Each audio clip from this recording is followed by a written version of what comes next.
Hello everyone, in this video I'll be showing you the best build in Black Myth Wukong, going over the skill tree as well as relics and overall items to give you the best experience in this game. So we'll start off here with the skill tree. Now there's a few different ways we can go about building this up. I think that the best way to actually build up the skill tree is to start with your foundations first, as it obviously makes sense here. Now getting a bit of extra health can be nice, but I think it's actually best to build around your dodging at first. So this will reduce the stamina cost of dodging. We also have our martial arts here, so this increases the engage distance of your light attack. So I would recommend probably starting with 1 point here into in your constitution to increase your overall health, and then going into reducing the stamina cost of dodging, making your dodges more agile. This one is extremely useful early on, as it's going to help out with just more invincibility frames to make sure you're not going to be taking damage. Then we're going to fill out the other side of the tree to continue on here. So this will increase stamina recovery rate when depleted, which is important because you'll deplete your stamina a lot early on in the game. And then this one's actually very important. So the composure, dodging no longer interrupts the light attack combo. So you want to continue to do your combo to get that final attack off. With this, you can attack, and if the enemy jumps away, you dodge towards them and then attack them again, keeping the combo going, which is actually something you can get used to and do through the whole game. Now the best choice is probably going over into here and going with a swift engage. This will actually give us a bit more range on our attacks, which is important. But then we probably want to switch into the smash stance, because once we get 3 points, we'll get more focus points. So I would recommend just going with smash stance for the start. Using pillar stance is not necessary. You can respec and take stats into pillar stance. There are some fights where it's easier to use pillar stance, but for the most part, it's actually best to go with the smash stance, because you can run around charging this up eventually. So it enables sprinting while charging. So this one here is an important one. Basically what you want to be doing is anytime you disengage from the enemy, you can run away and charge this up. Later on, we can turn invisible while doing this, which is huge. And we'll just go with this one here to get our third focus point. So then we can go back to here and we can actually fill out this tree, because this is going to help out a bit. So increases the focus gain from perfect dodges, which you're going to want to get into a habit of doing often. So we can continue and take extra a second point of this too. And then we'll go down, grant us a considerable amount of damage reduction for a short period after a perfect dodge. And then finally, this is a very powerful one. Perfect dodges leave an illusionary wake, which explodes, dealing damage to enemies. So basically, whenever you do a perfect dodge, it'll deal damage to the enemy, which is nice because you want to get a habit of perfect dodging. Now we can continue down the martial arts line here, which can give us some extra damage. So grant focus, more focus when the second hit of a light attack combo hits an enemy. So we can go with that. I don't really recommend like the mobile spin. It's nice. There's some fights where this can be really useful, but not until the end of the game where you're really fine you need to use this. So after sprinting, we get an increase to our damage, which is important because you want to sprint often, which goes with our staff stance. After 6 successful hits with the first 4 of a light attack combo, the finisher does area damage, which is nice.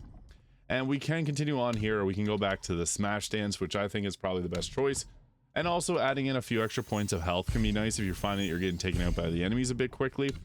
So then next we'll come back here and go with Winding Wind can be nice. Performing light attack upon seeing through the enemy initiates a light attack combo from the third move. So if you're able to dodge through, you can actually set up your attack combo a little bit later on.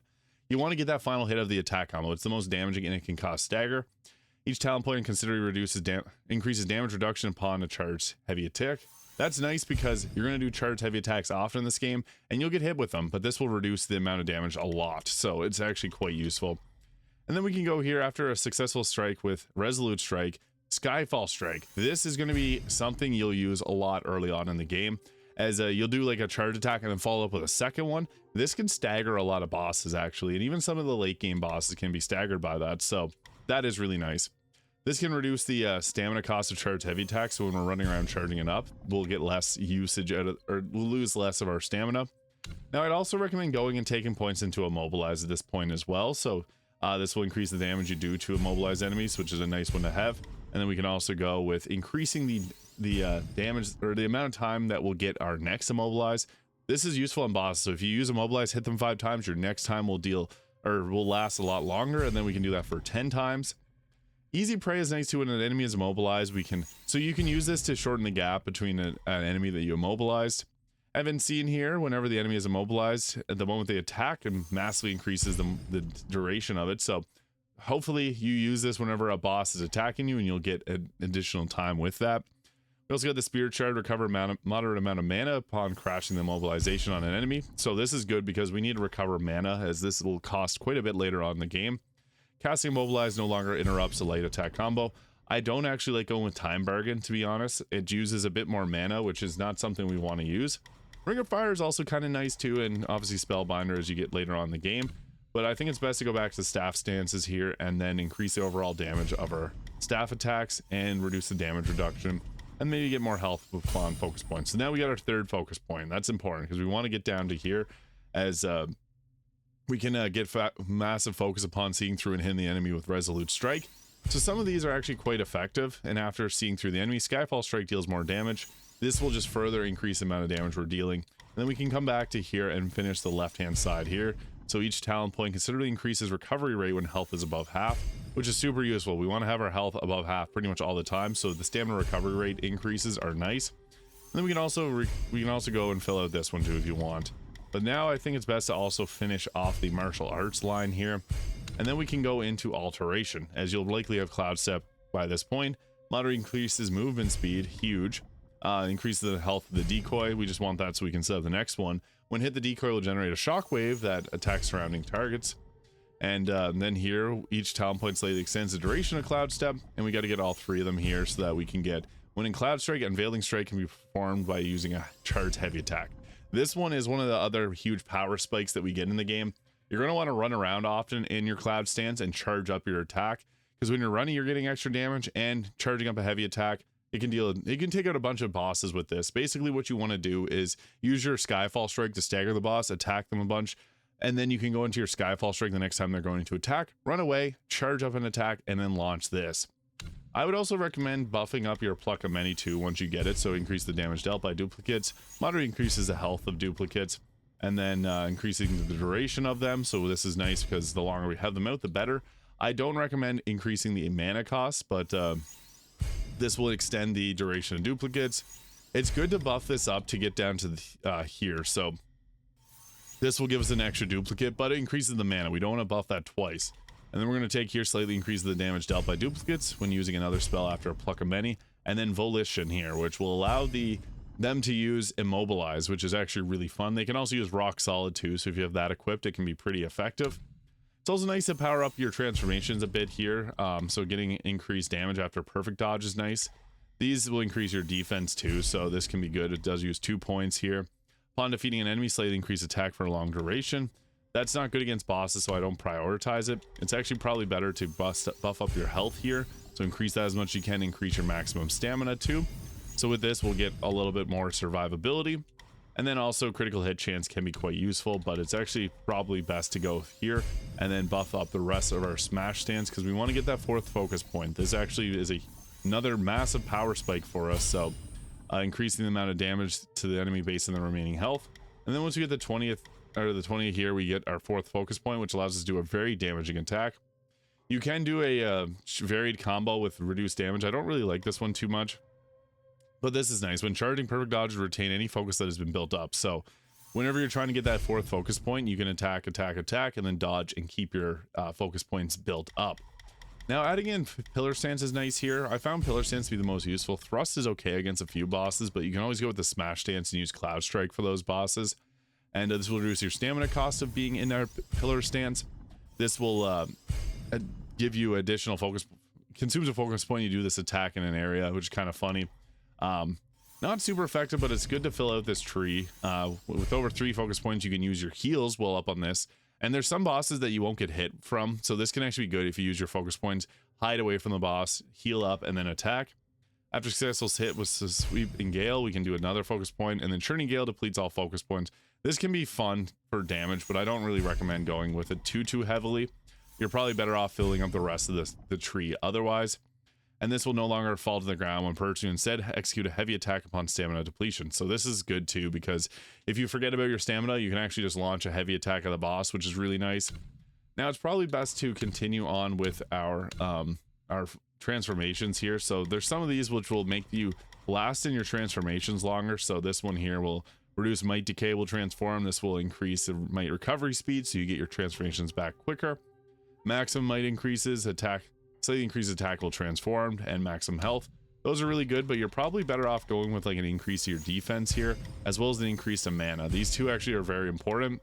Stamina recovery rate's good. Attack obviously is very good, but this is a very slight increase to your attack, so you take this one last. You're probably better off going with an increase to your mana, as well as rough skin to increase your defense. So then you're going to probably fill this out on this side as well as the transformation side, and you can fill out any of these remaining gaps if you're going to use like Spellbinder. I would recommend respecking for that if that is the case. So that's what that looks like. Now for relics. For the Craving Eyes, I find it best to go with the increased focus gain from consecutive successful light attack hits. This is going to give us more focus, and what's not to love about that? For the Fuming Ears, we get the we're going to go Whistling Wind for temporary increases attack after perfect dodge, because again, you want a perfect dodge often, so more damage is always welcomed. Hubris's Nose, we go with Hold Breath, so moderately extends dodge invincibility duration. This is just by far the best one here, so more iframes the better. If you're invincible for longer, you're less likely to get hit. More generous with your dodge timing. For the Envious Tongue, we're going to go with the Refreshing Taste. After consuming medicine, increase the critical hit chance of the next attack. With some items later on that you get in the game, this can actually really buff up your damage, because a critical hit on a buffed up attack will take out a huge chunk of damage, and I'll show you that with a Gourd.